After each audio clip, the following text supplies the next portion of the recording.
Hello friends, let us see this topic of transformation of coordinates to polar form. Now this is required in triple integration. So I have kept this topic here. This topic is also involved in the solid geometry. Hmm. But I have kept this purposefully for this discussion over here because now we are going to use this uh, in the solving of triple integration. Okay, so what is spherical polar coordinates? So first of all, this transformation to polar coordinates. So there are two types of polar coordinates exist. One is called as spherical polar and other is called as cylindrical polar. So first of all, we'll see what is a spherical polar coordinate. So it is like, see, you are in a three-dimension figure. So this is x, y, and z axis. Okay, origin is there, and then you can just imagine that. Suppose you are at origin, so that is like a plane. Okay, so see this XOY is a plane. So this floor is a plane, and then I'm standing at O, and then there is a total hemisphere around me in the sky. Okay, so the sky above me is like a hemisphere. So this is a hemisphere. Okay, now any object in the sky. Okay, if I denote it by a point P, hmm, then actually P has coordinates x, y, and z, right? But these coordinates are not useful sometimes. Okay, so we need to convert it to the spherical polar coordinate. Okay, now this conversion, how it will be, how it is doing. So what we will do is we will join this origin with P. Okay, and the distance here is called as R. So you can easily find out what is R, right? So here R is equal to under root of x square plus y square plus z square. So it's a simple distance formula that we have used. So this is origin 0, 0, 0 and this is x, y, z. So we can, by using distance formula, we can calculate the distance. Another thing that we are doing here is we are dropping a perpendicular from this point, okay, on this XOY plane. So suppose this is a point in the three dimension. Then on the floor, that is our XOY plane, we are dropping a perpendicular. Okay, so this perpendicular on this XOY plane meets here at M points.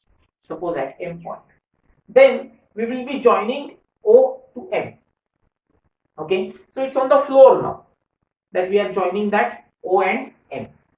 Okay, right, now this OM makes certain angle with the positive side of x-axis. Okay, so if I take this wall as x-axis and this here as y-axis and the above is the z-axis. Okay, so with this wall, okay, if I'm taking this as origin, then suppose the perpendicular is dropped over here, it is making certain angle with the positive side of x-axis. Okay, so that angle we are going to denote it by phi. This is one point. Another thing is that this r, that is means this distance vector, it is making certain angle with the positive side of z-axis. Okay, so we will call that angle as theta.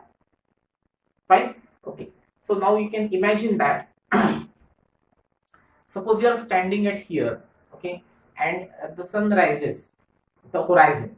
Okay, then at that point the theta will be here. Okay, and as the sun rises, okay, when it will be exactly over your head, right, this theta will complete 90 degrees, and when it sets it will complete the 180 degrees. Okay, fine. So this is the thing how theta is varying. It is varying like this. Okay, and how phi is varying? Phi is varying in 2 pi degrees. Okay, so it starts with this one and it completes a circle like this in the floor. Fine. Okay, so phi is taking that 0 to 2 pi. Okay, so what is the expression for theta and pi?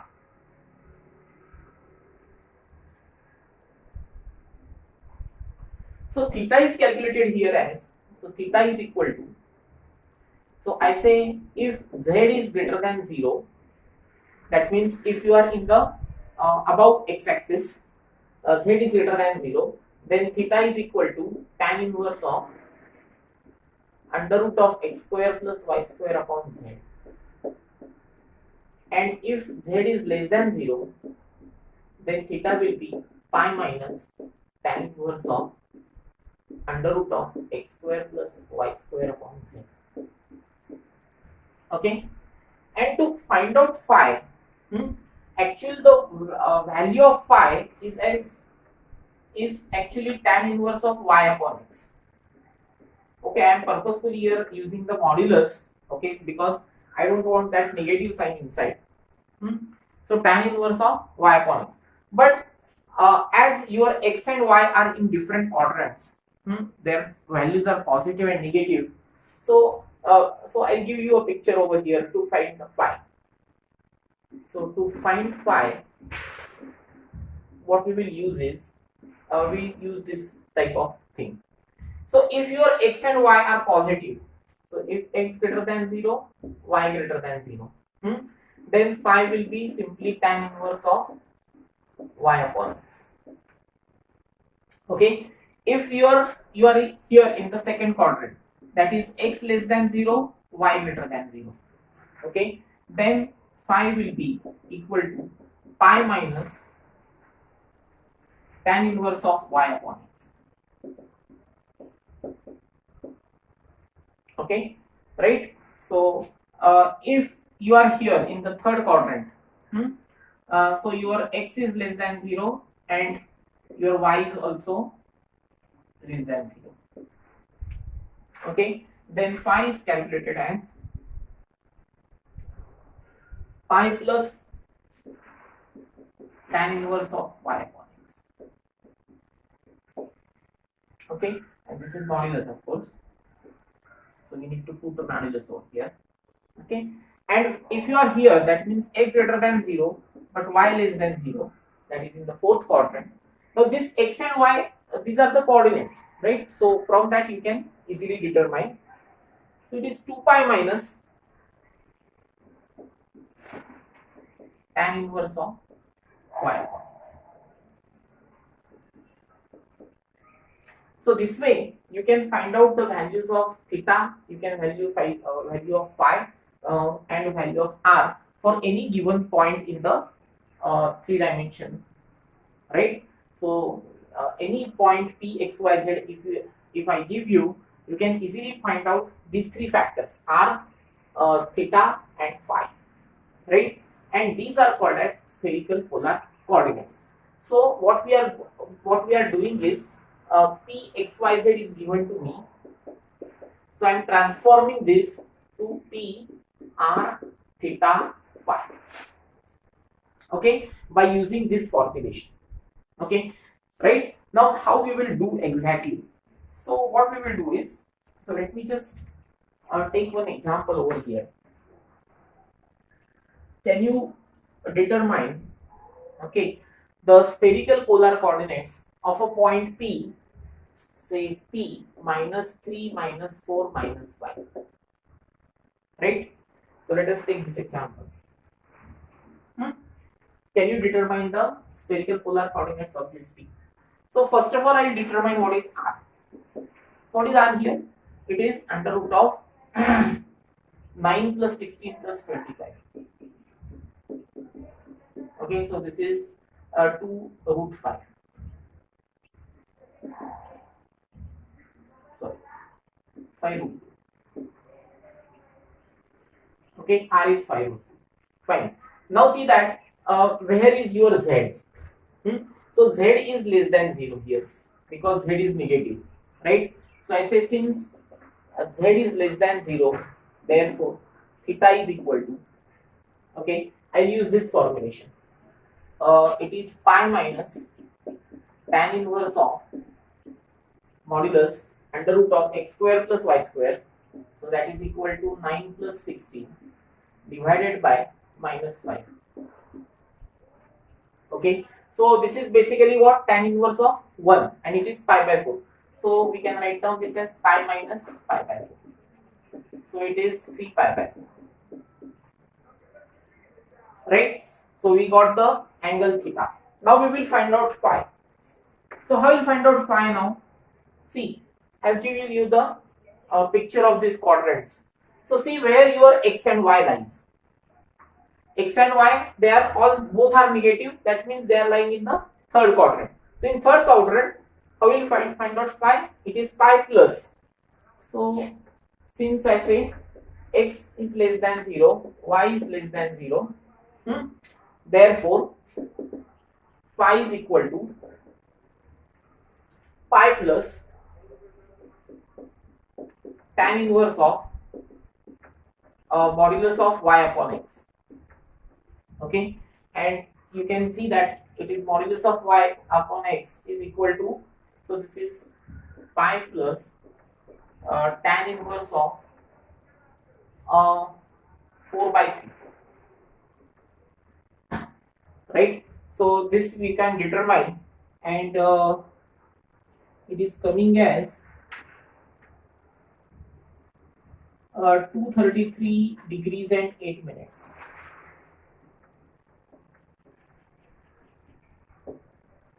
So if you just convert it to degrees and determine, you will get this answer. So now we see that we have obtained for this particular point its representatives in the spherical polar form. Okay, and therefore now we can write down this as, so this P point now transform to 5 root 2 comma 3 pi by 4. So this is r, this is theta, and this phi. This is 233 degrees and 8 minutes. Okay, if you want, you can convert this part also to the degrees. Okay, so that everything is in degrees and this is length, or convert this is to the radian. Fine, and keep this as radians. Okay, so we have converted our spherical Cartesian form coordinate to the spherical polar. Now this is very important as we are going to use this in the triple integration. Okay, so how will we be using this in the triple integration? So let me just put that here.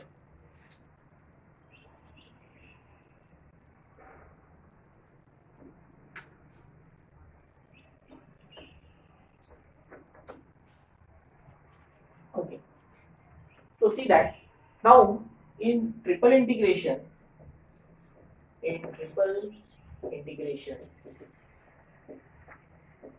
sometimes it is required to convert the Cartesian form example to the spherical polar. Okay, when we are going to do this, whenever it is asked us to evaluate the integration on a sphere or on an ellipsoid, okay, or your integrand involved even powers of x, that is x square, y square, z square, etc. Okay, so in that case, normally we will try to convert our given problem to spherical polar coordinates. Okay, so how to do this? So for this conversion, we will use the relation x equal to r sine theta cos phi, y is equal to r sine theta sine phi, okay, and z is equal to r cos theta, right? So we will use this relation. Of course, your dx, dy, dz, they are converted. Now how they are converted?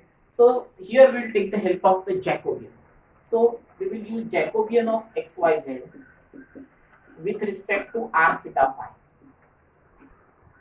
okay, and dr d theta d phi. So if you calculate this Jacobian, you will come to know that it is r sine theta dr d theta d phi, right? Okay, so we'll just take one example here. Yeah, it will be r square, right? So just note this, that dx, dy, dz will be converted to r square sine theta dr d theta d phi, okay, and your xyz, they will be like this. Okay, so these are our conversion relations which will convert our given problem to spherical polar. Now it is required to obtain the limits. Okay, so for the limits, we note few things. First of all, if we are doing on the full sphere, so integration on full sphere, okay, or hemisphere. So hemisphere is the half. So if we are doing the integration on full sphere, okay, how you get the limits? So see that suppose your sphere's equation is x square plus y square plus z square equal to a square. So it is a standard equation of a sphere centered at origin and radius a. Okay. Now this r is your radius vector. So it cannot grow beyond this a because you are inside the sphere. So your r will be always between 0 to a. So these are the limits for r. Always. Okay. Then if you are in full sphere, your theta will be varying from 0 to pi. And phi will be varying from 0 to 2 pi. Okay, fine. So just note down these things.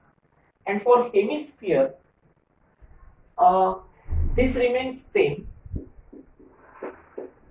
Okay, then theta will be between 0 to pi by 2, and phi again will be from 0 to 2. Right? So these are the conversions that are required when you are working with a sphere. Okay. Now, so normally sometimes you are working with an ellipsoid.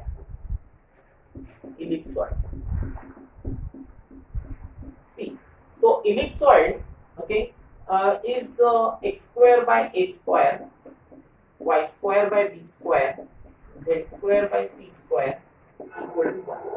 This is the ellipsoid. Now, in ellipsoid, what we will do is these relations remains as it is. Only thing is that here you need to add one more factor, that is a, b, and c. Okay. So here x is equal to ar sin theta cos phi. Okay. Y is equal to br sin theta sin phi, and z is equal to cr cos theta. Okay, and dx dy dz are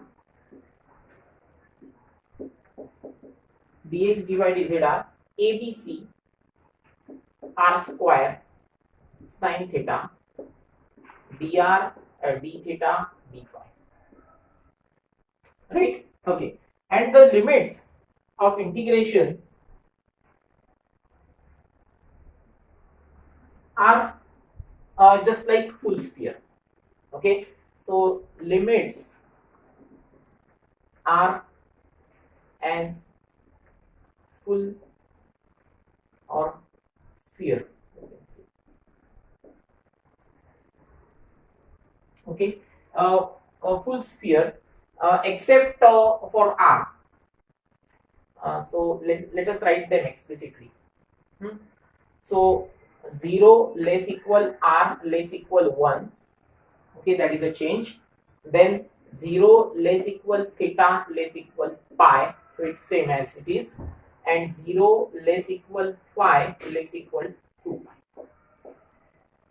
So these are for ellipsoid, these are for full sphere and hemisphere, right? And by using this and by using these relations, okay, we can convert any problem in Cartesian form to spherical polar. Okay, and then we can easily solve it, right? So we'll take one example of this, but you just note these things first.